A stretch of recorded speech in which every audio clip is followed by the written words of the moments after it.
Hello guys, and welcome back to episode 8 of my Amazon Lord of the Rings TV show map location series, where we look at all of the places on the Lord of the Rings on Prime map and see what events from that place we could see in the upcoming show.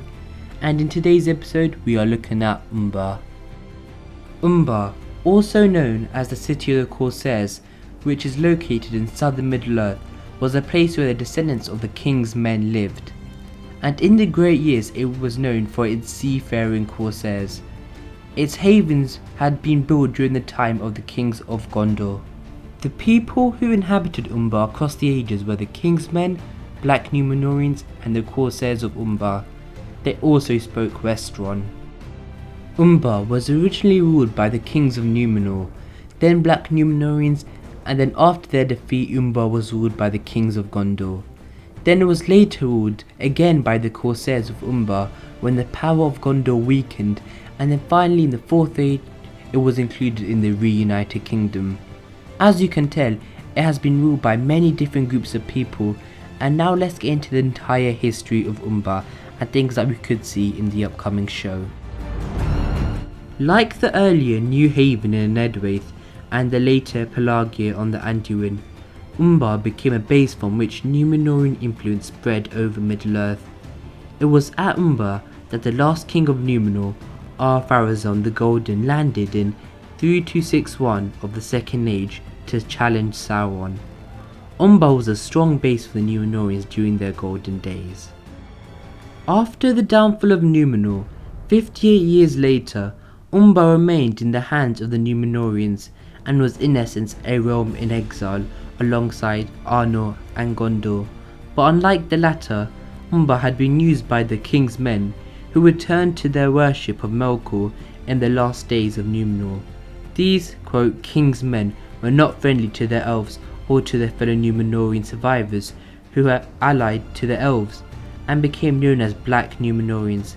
Here is when the real corruption of Umbar began, and when they were basically now ruled by the Black Númenóreans.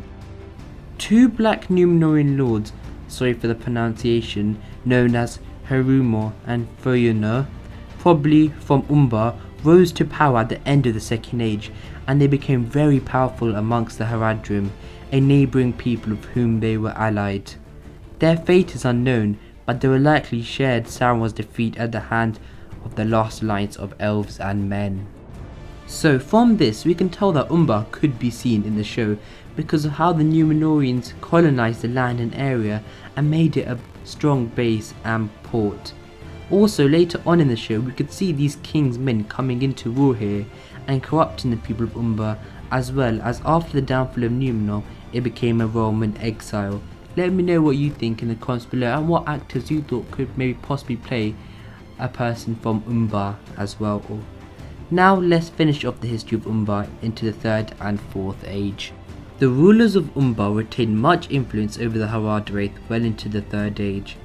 Where not part of Gondor, its system of government was likely tyrannical. Gondor's power, however, eclipsed South Umbar as the 3rd Age progressed, and in 933 of the 3rd Age, Gondor's king Eärendil I captured Umbar in a surprise attack, although this was, quote, at great cost.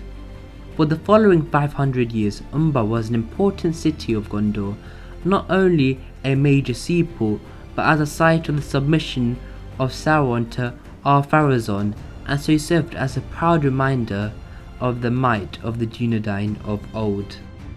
Many Black Númenóreans had fled Umbar from the surprise attack from Gondor in 933 of the 3rd Age to their subjects in Neharad, but 82 years later, in a vain attempt to recapture it, they came up with great power against the stronghold.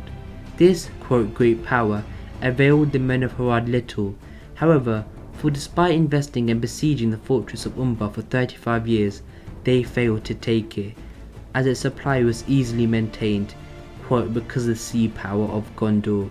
Later, in 1015 the 3rd Age, the late King Eärendil's son, Seriandil, defeated the Haradrim force by sending troops by land, crossing Harnen, and by sea, all land south of Belfalas up to Harnen and the borders of Neharad and coastlands up to Umbar belonged to Gondor.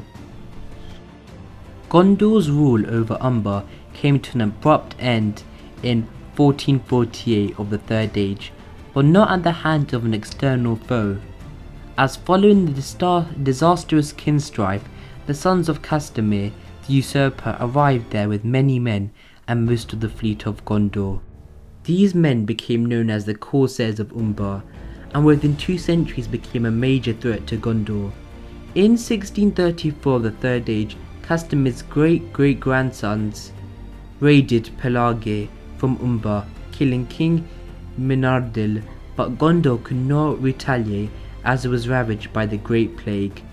Vengeance, if not swift, was certainly devastating, as 78 years after Menardil's death, his great-grand-nephew succeeded in briefly recapturing Umbar and even renamed himself Umbardasil. Throughout the rest of the Third Age, Umbar was a home to a new generation of Corsairs of Umbar, who must have been closely related to the Haradrim, if not even merely Haradrim themselves. These new Corsairs were cruel slavers who often raided the coasts of Belfalas and Anfalas in Gondor.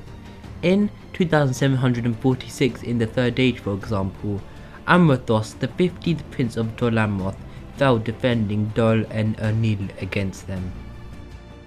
Then most of you know the fate of the Corsairs of Umbar in the War of the Ring, and that's where we are going to leave today's episode.